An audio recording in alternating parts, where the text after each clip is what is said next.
Looks like we're live. Well, welcome everyone to what I believe is episode 133 of LunarCrush Live. I can't believe we've done that many, and we've actually taken a bit of a hiatus because we've been so busy. We're launching so many things coming up here pretty soon.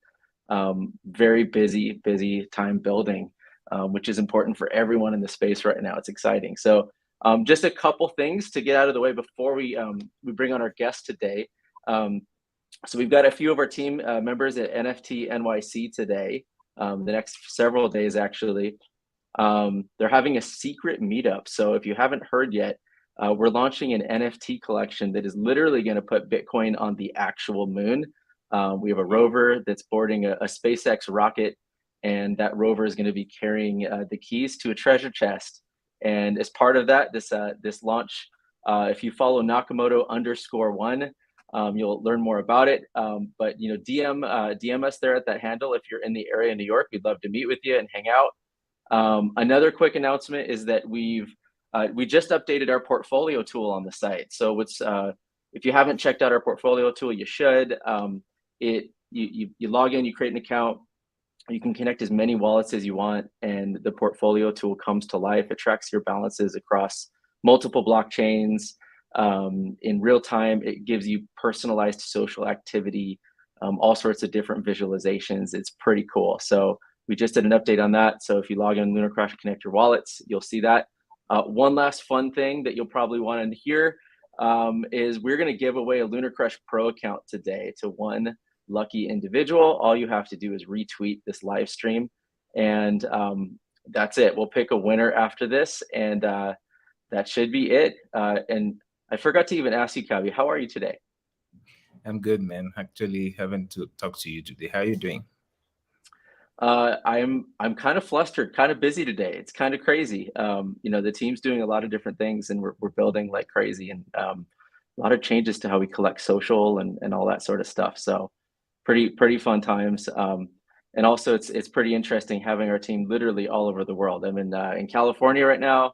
You're in Nairobi. We got team in New York. We have people in South America. So pretty exciting time. So with that, I'm just going to play a quick intro. We'll bring up our guest today.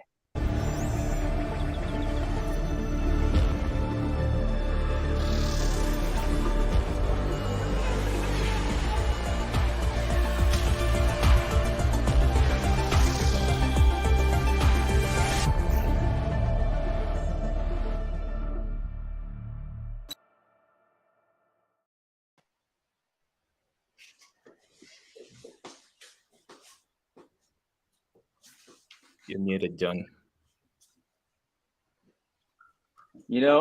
I have a bad habit of doing that. You look good. Thanks a lot. Markus, welcome to LunarCrush Live. I'll just do a quick intro on Markus. He sounds incredibly awesome. We're really excited to talk to him. He's the co-founder of XYO Network, 15 years of experience building, managing, and growing companies around the globe. We'll dive into all of that experience. But how are you doing today, Markus? I'm doing great. Thanks for inviting me, John.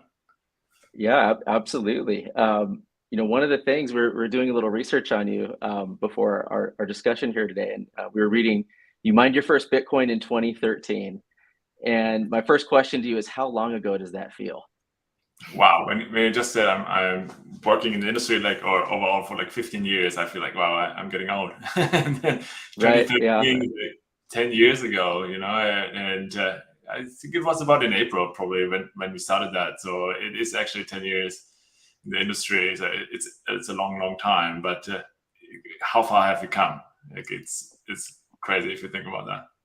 Yeah. It is, and I always try to think of an analogy. I'm like, has anything ever grown like this before? And I have a hard time. Time comparing. If you have a comparison, please let us know. But it's always it's interesting, right? Yeah.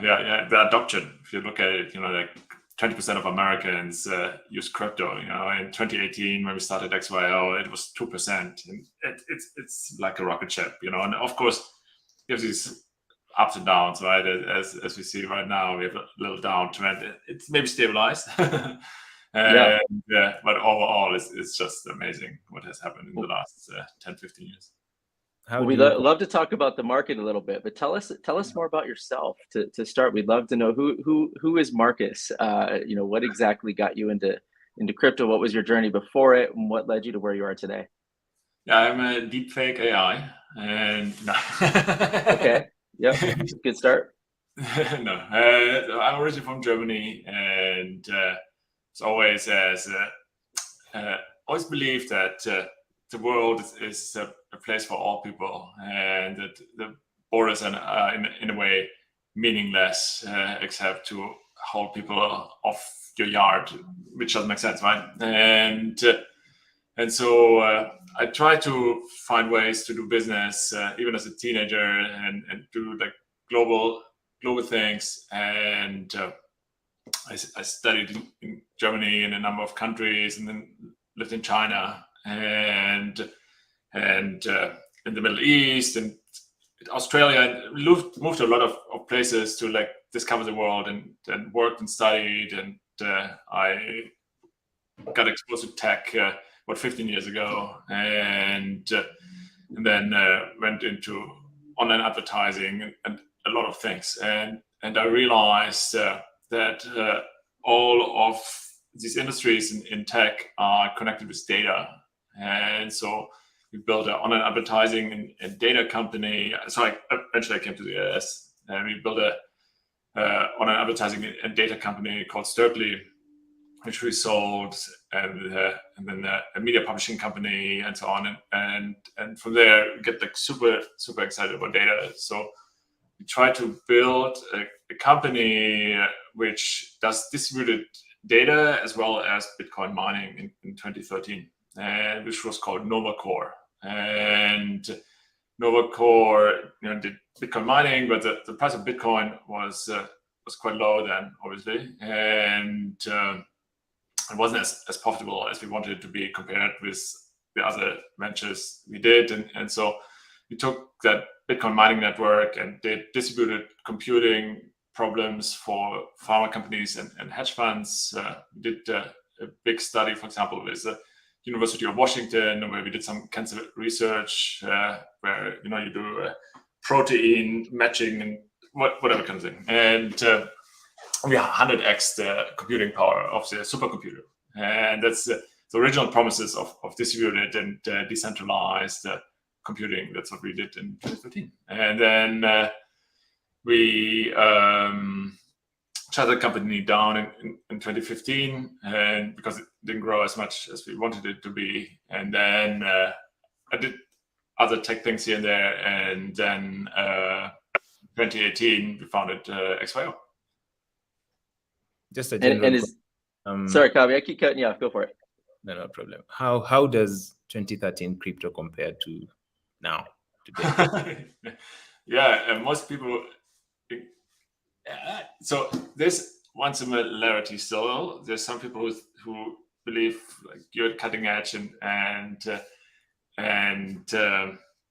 you're very special, be part of crypto, and then there's the other side which thinks you're falling for scams. And that was in 2013 the same as it's 2023.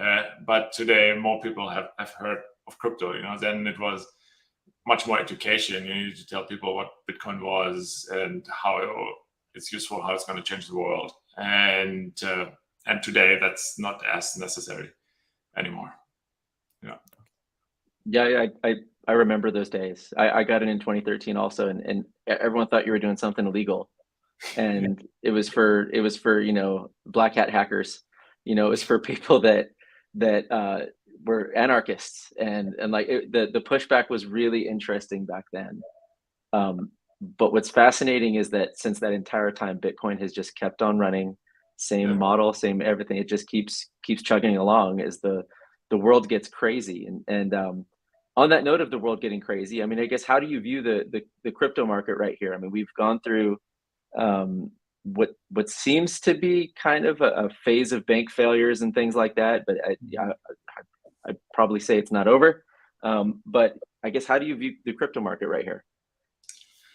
Yeah, it's quite interesting that we have seen the recovery we have seen, I think, in the first quarter of 22, and especially considering where interest rates are, and that you have full employment in the United States and in a lot of other countries around the world, you would expect that the Fed would tighten the screws a little bit more. There's always a lag in monetary policy, so it might be that the screw tightening was maybe too much, right? And that the crypto market and all other markets might get depressed more, and that we see other failures maybe in banking or other industries as part of that fallout. And so there is more uncertainty than usual, I think, in the crypto markets. They could rally from here, and because we have seen a good launching point, we have a good momentum, I think, and we have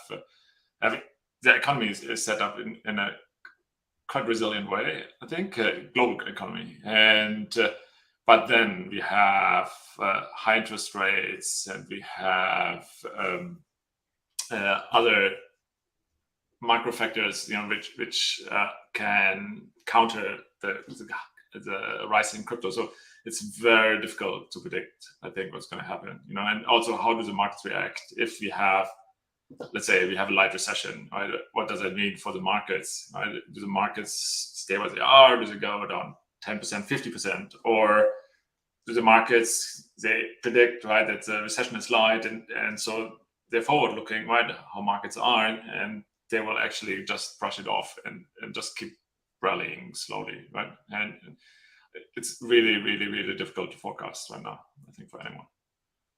It is. There's one interesting point. It's like, we track millions of social posts every single day. We see every trend that's coming across every coin, right. And if you kind of back up and see the things that have happened this year, the biggest shock is that we're sitting here with Bitcoin at 30,000, Ethereum at 2,000, and you have politicians preaching the anti-crypto army, and you have regulatory uncertainty.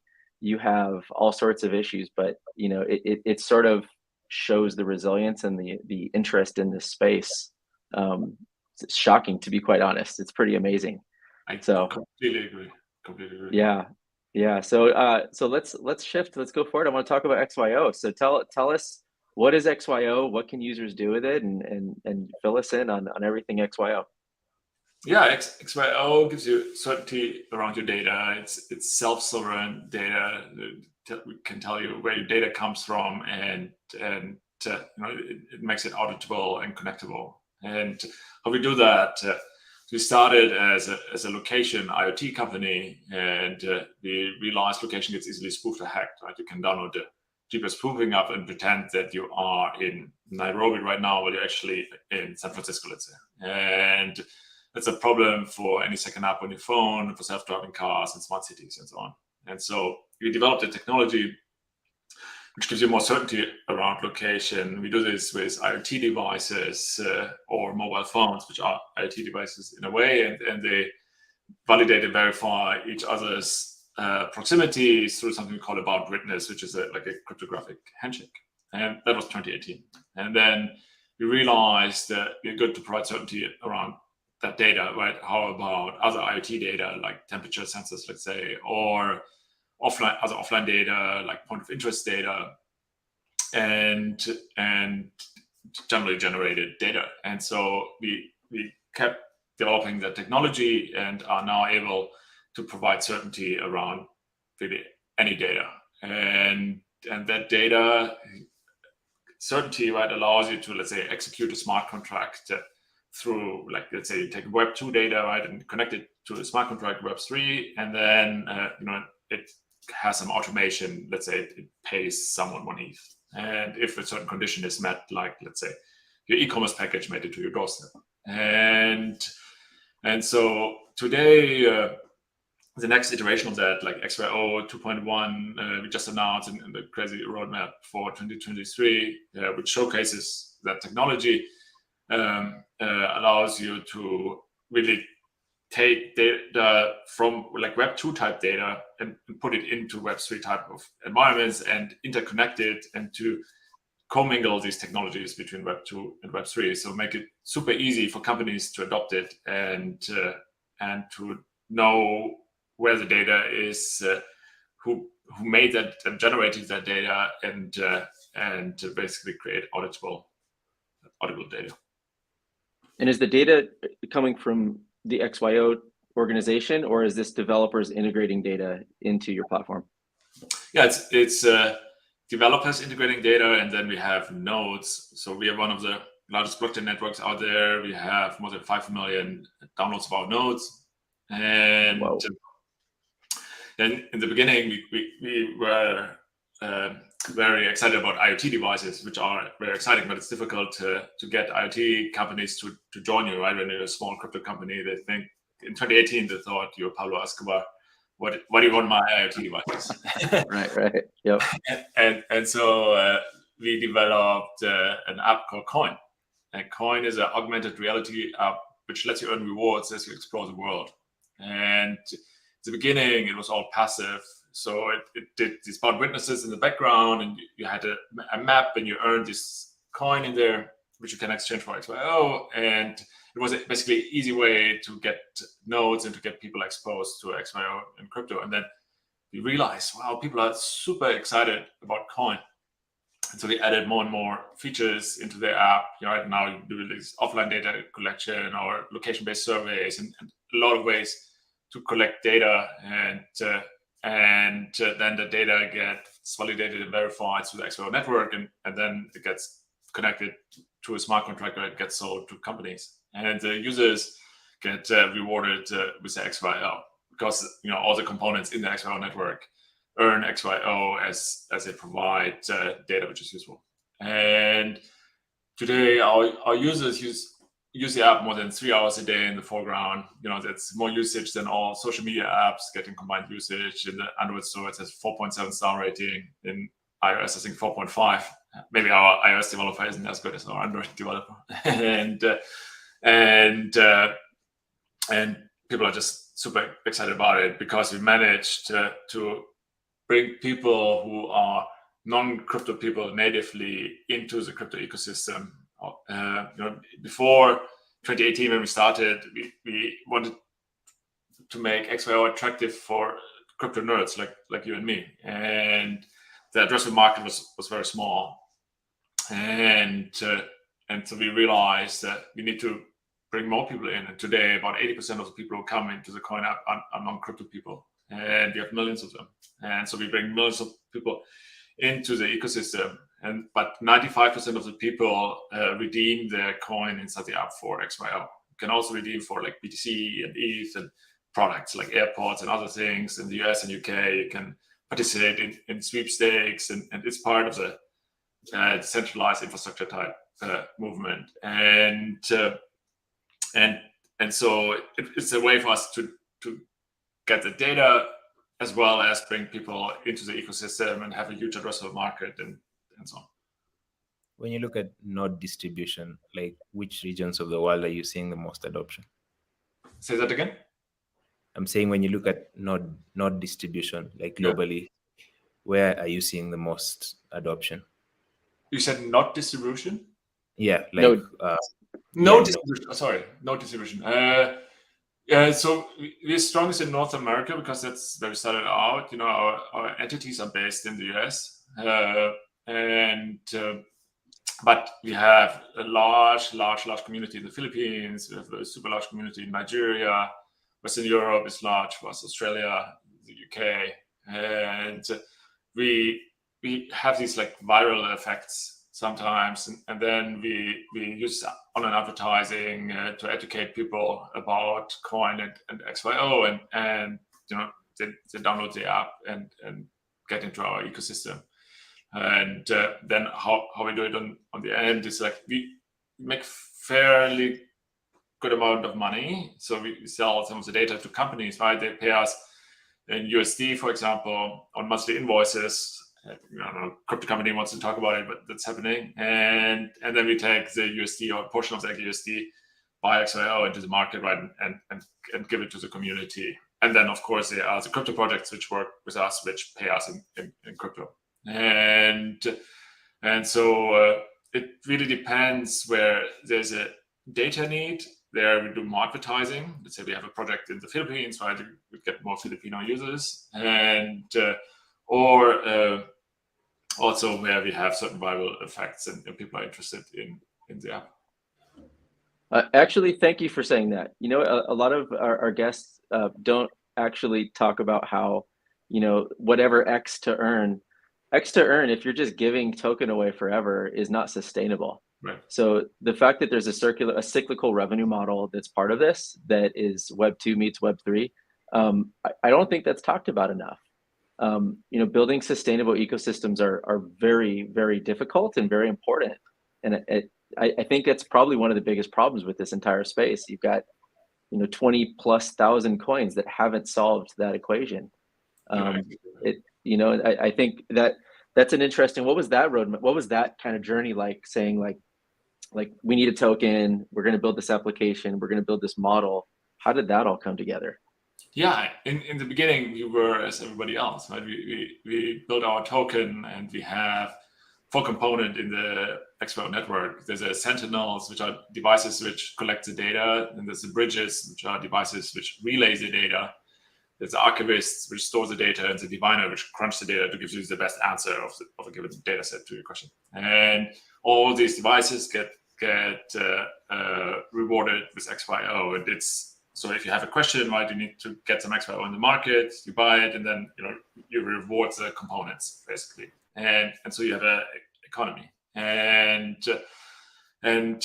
we wanted everyone to pay us in XYO, and it was just very difficult. We had a small network, and it was difficult to find people to use our ecosystem, and then we've tried to find a way to have a larger addressable market to bring more people in and to build something more sustainable. Like we had a big layoff in 2019. We lost half of our people just because the token tanked and our reserve suddenly was gone, and we thought like, oh, what are we going to do?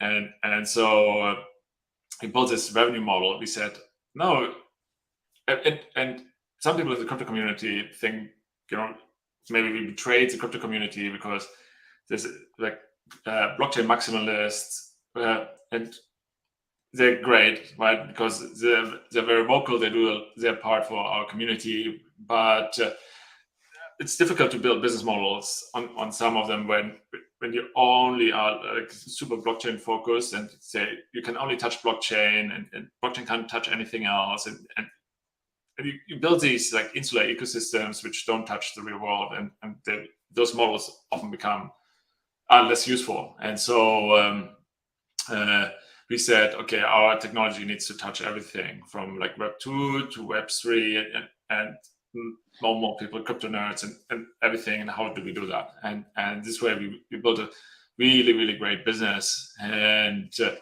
it's evident now we are the largest company in the US which tokenized their shares. We have more than 23,000 shareholders, because in parallel with a token sale, we did something which is called a Regulation A offering, which is a crowdfunding on steroids, basically, and SEC regulated. And so we are qualified by the SEC to do this sale. And then we, in last year, we tokenized the shares in our company and listed them on the T0 ATS. It's an alternative trading system. For those who don't know, it's like in the US, for example, you have the national exchanges, which are the NYSE, NASDAQ, and so on. And then you have something new. It's called an alternative trading system. It's basically, it's a market with a bid and ask, and like regular order book and everything, but you have less regulatory requirements and compliance requirements than when you go public with an S1.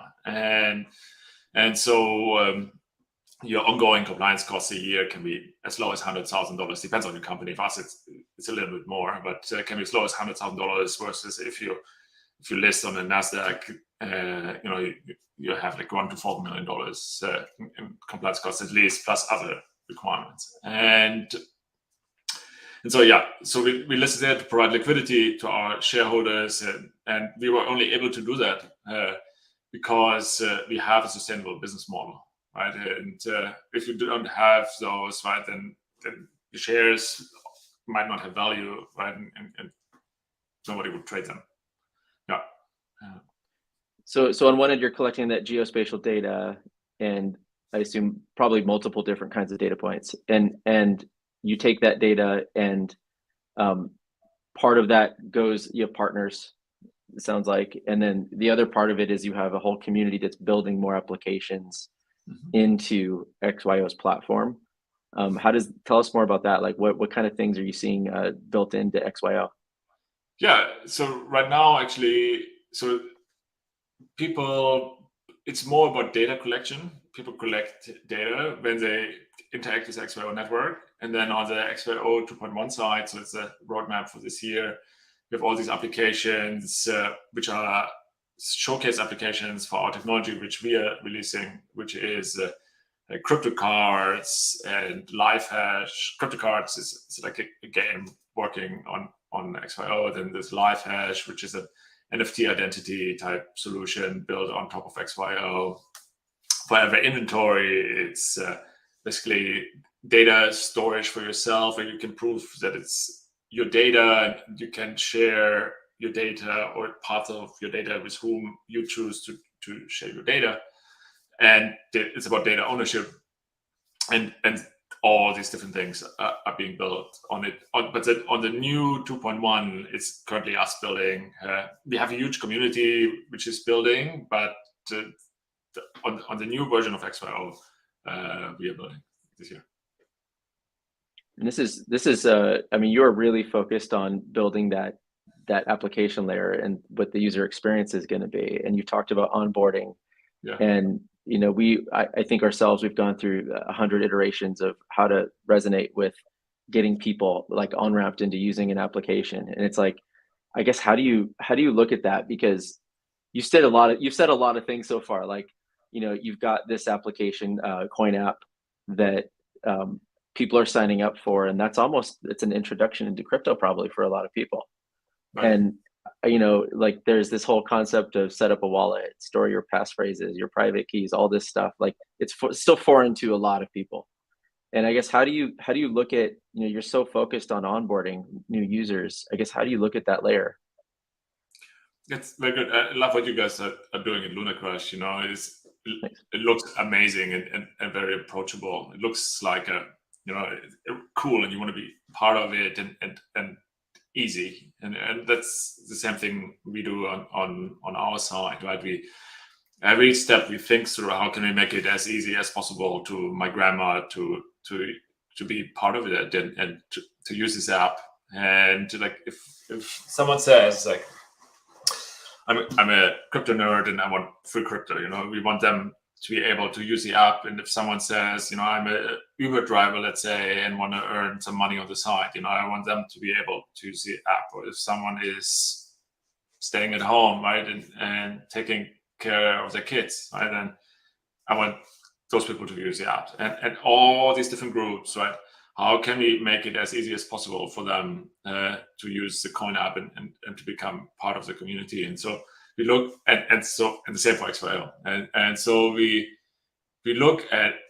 develop these features, and we look at all the data points, and we see where we get friction in the app. So for example, when in the beginning you earn just the XYO in the app, and that was just difficult for people to understand how to manage the wallets and to do everything. And so now inside the app you earn coin, is virtual points basically, which are tied to the dollar, and those you can exchange for XYO. And that XYO, in the beginning, you sent to an ERC20 wallet, but then people had to set up their wallets, and not everyone is comfortable with setting up a wallet, and then they need to understand gas fees, and they wonder, like, oh, where are my XYO? You know, I thought I'd get much more. And so now we have a partnership with Coinbase, for example, where you can redeem your XYO directly into your Coinbase account. And so basically, it's super easy. You download the Coin app, you push a few buttons, you earn some coin, you get your XYO, you sign up for a Coinbase account, which is like signing up for, you know, a brokerage, easier than signing up for a brokerage account maybe. And then you just use your email address you use for Coinbase, and it automatically gets into your Coinbase account. And then in your Coinbase account, you can, you know, create your XYO, buy more XYO, or do whatever you want there. And suddenly you're part of the community and part of this ecosystem, right? And suddenly you own, let's say you own even $1 worth of XYO, right? Suddenly it's like, you think about it, you follow the community, you wonder, it's like, okay, what's Bitcoin, what's Ether, what are all these things, what's Coinbase, what else can I do here? And then they like, okay, wow, LunarCrush, it's part of this ecosystem, and I can trade better than on Coinbase maybe if I have all this input. And suddenly, you get people educated and get them into the community. But it starts by making the first onboarding step as easy as possible to bring people into your ecosystem or the broader ecosystem. And it's very straightforward to say and very difficult to do. And it's interesting, at the last several conferences I've been to, everyone's talking about onboarding and user experience and how do we create a better ecosystem to retain users, and like they're saying all these things, but then like from a traditional UX perspective, like they're not even doing a user flow or wireframes or a user testing or looking at analytics, or it's just a lot of verbal. And everything is yet still difficult to use for the most part across the ecosystem. Dare I say, show a new person how to set up a MetaMask and use it. Like it's and they've done a lot, right? They've done a lot of effort to make MetaMask work. And I'm not picking on them because every wallet has a relatively similar experience. Right. It's just it's difficult for most people. So I want to talk. Let's move on a little bit because you talked a lot about like this geolocation data, geospatial data. You must be way into the metaverse, and it seems like the last year or two here, we were talking a lot about it, and I don't even know how many metaverses there are, how many metaverse tokens there are, how many users there are that are actually using them. I think it probably spiked and then or some things were never delivered. I'm just curious your perspective on the metaverse with this geolocation data. It's very interesting. So how do you see these two things merging? Yeah, that's a great question. It's the metaverse will also go through its waves, like most technologies do, right? There's a lot of excitement and some realism, and then people build and things are going to be released, and then people are going to be awed, and it's the same with AI right now, I think, and it's going to be with the next one too. But the metaverse, I think, has so much mainstay. The metaverse, the best metaverses. So there's different metaverses, and there are the augmented reality type of metaverses, which overlay something over your real world, right? And then there are the deep metaverses, which can be on your phone or an AR glass or something like that. And then there are the deep metaverses like Sandbox and Meta's Metaverse and everybody else's. And those ones you access maybe through a computer screen, but the idea is more through like virtual reality headsets. And a lot of these metaverses, the value in them is the land or the avatar you maybe can build, or the things you own. And for you, for example, for your avatar in your metaverse to own the hat you're wearing right now, right? You can say, for example, okay, if you own this hat in the real world, maybe your avatar should be able to wear the same hat. And so you need to be able to prove that you bought that hat, how much you paid for it, that it's limited edition maybe, right? And that it has special features. And so it's connecting that Web2 data to your Web3 metaverse. And then also the best metaverses will be the ones which have some familiarity with our real world, right? Where you can say, okay, I want to meet with my friends in my living room and play Catan, but my friends are in California and in Nairobi, right? And so how can I bring my friends into my living room? And the way to do that, right, is to be able to say, okay, this is, you have to map it somehow, and that's where we come in. We can say, okay, this is really the living room, right? Because you have some data points which enable you to show that living room and your street and your city and your country maybe or your continent and so on. And so basically how we play in is basically saying, okay, this data is correct, and that gives you certain rights inside the metaverse, or it shows certain features. We have the ability to collect a lot of the data, right? Because we have so many people collecting data, so we can say, go to a certain place, right, and collect data. We did that, for example, in New York City. Certain zip codes, we collected point of interest data where a lot of people went with a coin app and took pictures of restaurants and wrote down their opening hours and did a lot of other things, and we overlaid that on the XYO network, and then we sold that data. But you can also use that data to build the metaverse, basically. Yeah, and I mean, this is a really incredibly important discussion, because you mentioned AI, and it's interesting. If we were meeting 3 months ago talking about AI, we probably would have a totally different discussion today, and 3 months from now we're gonna have a totally different discussion again. So, because you're welcome back for sure. But if you think about it, it's like I can go and say, like, if I went to Chat GPT right now, and let's say it was hooked up to the internet, which it eventually will be, and I know that there's some other GPT solutions that are hooked up now. Mm-hmm. If I said, show me a restaurant in New York, or give me the best Thai food in New York, or whatever, like, or if it's going to even show me information back, the question of is it true becomes such a big deal. I think that the search for truth becomes a really interesting topic when you're talking about, like, is it real or not? If you're in a metaverse, if you're running smart contracts with data, you want to make sure it's correct. So I guess, how do you ensure things are correct? How do you, like, especially when others are building into your ecosystem, how do you verify that it's right? Yeah, it's specifically a problem for AI, right? Because you want to train it on the right data, but the right data is different for different people, right? If you look in the US, if you ask a Democrat when you will get one answer, a Republican, you will get another answer, right? And they might, I'm generalizing here, but often, it seems like people live in two different realities. And so what's the right data to train the AI on, and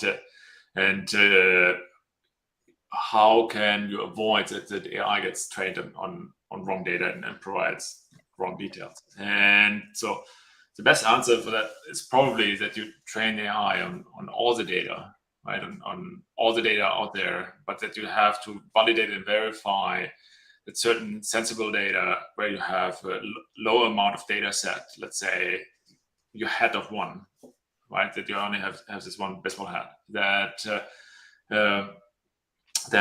you make sure that data is true and correct.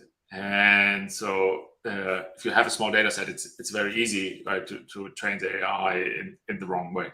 And so if there's high value attached to something, for example, you have to make sure that the data is true and correct. You can do that with the XYO network, because you can show. Well, what's super interesting about that is that, like, if you just look at where we're at today and everyone's mesmerized by Chat GPT, right? They're mesmerized by a text response. Uh-huh. Now what happens if that response is firing off a payment in a smart contract instead? And that's where the maturity level is like, oof, that's like 10 layers further. Sure. I mean, if you're firing off $1 million to someone, you had better make sure that data is right. Yes. It's an interesting time for sure. You're right. The more the world will be automated, the more you will have nefarious actors trying to exploit that, right? And the more you have to make sure that that the value attached to that automation is safe and secure. Yeah. Well, given that backdrop, and your organization's playing a pretty big role in objective truth when it comes to data. I guess I'd ask how big do you see the opportunity is for XYO? It's endless. Like, it's a $1 trillion industry. It's if you look, data and AI is everything. It's gonna power everything, and the interconnectivity of data from like Web 2 to Web 3, or real world to the Metaverse, whatever, to the AI, and then from the AI informs anything from medical research to politics to like public opinion to anything, right? And the opportunities are limitless for correct data, and they're gonna explode over the next 6 months to 2-3 years, and it's gonna be crazy. It's nothing I've ever seen before, and so we are part of that revolution, making sure that this data is self-sovereign and auditable. And in that lane, no, go ahead, Kabi. If we narrow it down to XYO, I mean, in the short term, like, where do you see you guys going with this? Yeah, right now we're building, the XYO 2.1, which allows you to have, as a developer, to have easier access to the tools. We use Solidity and all the regular blockchain tools, but also Node.js and React and all the other things regular developers know. And so what we see is that we bring more and more developer communities into this ecosystem, which then will be able to utilize it for their own need. And we don't know yet what that need is, right? It might be something I mentioned, right, that you prove that an item belongs to you, and so you can use it in the Metaverse. But it's probably something like totally mind-boggling. When you remember when the cell phone came out, not the cell phone, when the smartphones came out, people were thinking like, okay, what do I do with it? Why do I need apps? And then there were like 5 apps, and probably 2 of them were shitty. And now you have like hundreds of thousands of apps with so many functions, and you think you need them all. And I think it's the same thing if you think about data and AI. It's the opportunities are just endless, and things will happen which you can't even imagine today in a very, very, very short period of time. I mean, it is interesting though, when you talk through, like, as that gets stronger, it becomes more automated. It feeds upon itself. It needs to automate, and the only way to make that run, at some point there's payment involved, and there's rules involved, and there's smart contracts involved, and that's why it feels just like this natural flow of, like, AI and crypto are almost one and the same. Yeah, it may not feel it yet, but I feel like it's gonna. Yeah, for sure. They are. If you think about, I read about an interesting new study, traffic flow, for example, where you don't need traffic lights anymore, and parking spots and so on. What you have the cars, basically self-driving cars. Everybody sits in them, and then you have a big AI system managing the traffic. And your car negotiates in split seconds with another car. It's a right of way. Like, I pay this, you pay that, and you have all these payments going back and forth, right? And then the car maybe stops somewhere, and then the parking gets automatically paid, and then the car leaves, and someone else uses the car while you are at your ice cream shop, let's say, and so you increase the car utilization rates from, I think, 3 or 4%. It's right now to, like, you can go over 90% utilization rate of cars, so they're not as wasteful. And you have just a huge AI system together with a blockchain system managing all of that, and I think that's a dream, and that's one use case. That's going to be it sounds like we're all going to gain 400 pounds because we're not going to have to do anything. We're just going to sit there all day, and it all just comes to us. So I hope there's AI for maintaining health as well. AI is going to invent some pills for us, which is going to make us young and beautiful. that no issue with that one. Just to switch gears, I know we're getting short on time, but want to shift gears to community. Obviously launching anything new in this space is difficult. It's crowded, it's busy, there's so much. I can tell you there's millions and millions of social posts every single day about all of these different crypto-based projects. and that's just crypto. We're talking there's so many more industries that we're competing with for a share of voice. I guess, how do you look at building community, building your brand, getting out there? What are some of the different strategies you use to kind of engage with your audience?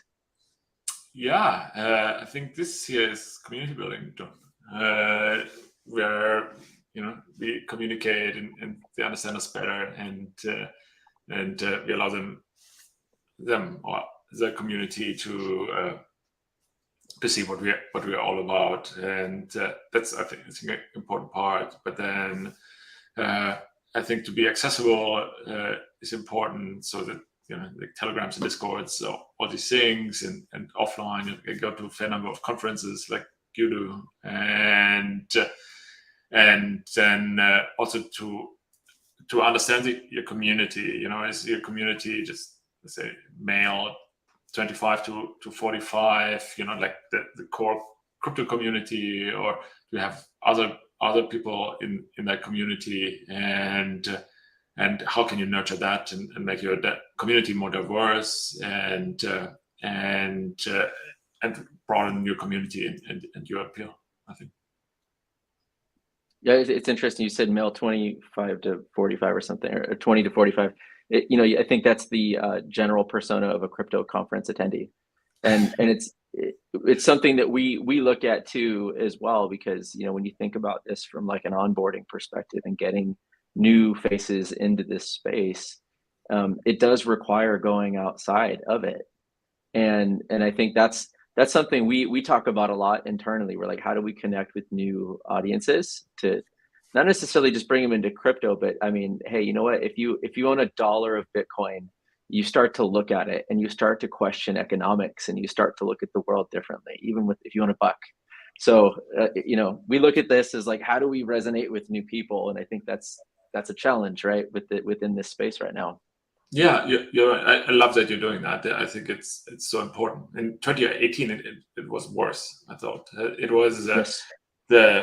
there were only men at the crypto conferences. All the panels were only male and only white, and then the community started changing. Like proactively, I think people realized that this is wrong, and so panels today are more diverse. The visitors are also more diverse, but not as diverse as the panels yet. The lines at the men's bathroom at these conferences is still much longer than the women's line, which is unusual. Right? Usually the women's line is longer, and so once we get equal lines, I think then we know we have hit better diversity.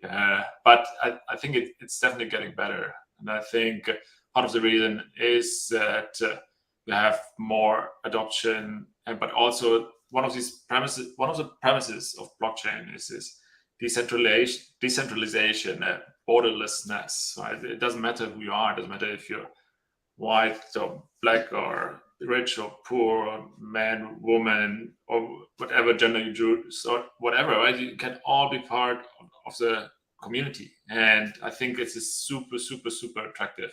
And I think as we educate more people that this is the case and what this is all about, right? It's a very, very, very attractive promise. I think in this way, we bring a lot of people into the crypto and blockchain community, and then I think the bathroom lines will change. Well, it sounds a lot like you just talked about. I saw in some of your materials, you talk about a sovereign cryptographic future. Yeah. It sounds like you're sort of describing that in a way. Yes. You decide your own fate and the fate of your community, right? If you want to be part of it. We have also seen like so many projects, layer ones, protocols, their relationship with their communities. Eventually, they talk about transitioning into DAOs. Mm-hmm. What is your take on DAOs? I love DAOs. I was involved in another crypto project, and we wanted to build a DAO, but they're scary. I'm American and I'm based in the United States, and they don't give you legal protection. In like Wyoming, for example, in the US has a certain DAO law, right? So to give DAO some legal protection, but federally you don't have that.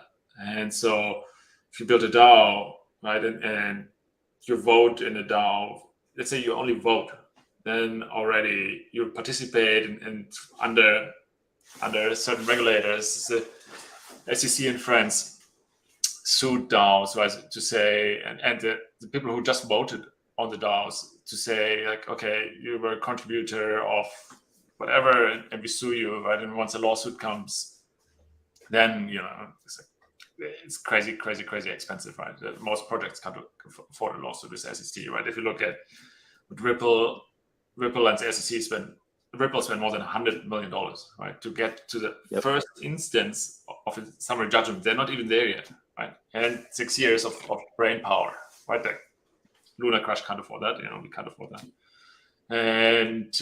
And so I love DAOs. Everything I want them to be, but we don't have the regulatory framework to be able to do them. Maybe if you are somewhere else, maybe if you're in Kenya, and maybe you can run DAOs with less risk, and that would be great, you know. But from the US perspective, it's difficult. And it's even tough from as regulatory compliant as you can be when you see what happens to Coinbase and to Kraken. You know, Kraken can't do earn, they can't do staking anymore. And Coinbase, that tried to dot every I and cross every T, still has legal issues. You know, it's like it's a weird time yet again. Bitcoin's still at 30,000 and Ethereum's at 2,000. It just shows the interest in this space. Because going back to the beginning, I mean, you know, when you started in crypto, if Coinbase were to be sued by the SEC back then, it would be like lights out. It would be a big deal. Now it's like, yeah, whatever, we're gonna fight it, and tough. Who cares? We're going. Let's do this for the whole industry. So, interesting time. So, you know, I know we're out of time, but what do you want to leave us with today? What can the world look forward to from XYO and from your organization? Yeah, it's 2023 is gonna be like crazy exciting. You know, just go to XYO Network and find the roadmap on the page and see what you're excited about, and join our Twitter and Discord and be part of it. Maybe download the Coin app and or hit me up on LinkedIn, for example, and then you will be seeing how we unpackage 2023 and show the world something truly amazing over the next 12 months. Awesome. Well, we'll be following along with all the developments of XYO. And as I mentioned at the beginning of the broadcast, we're going to pick one winner for LunarCrush Pro. I see a bunch of you shared. So Markus, thank you so much for your last hour of time here. It's been fun. John Covey, thank you so much. It was really, really great. Thanks. Awesome.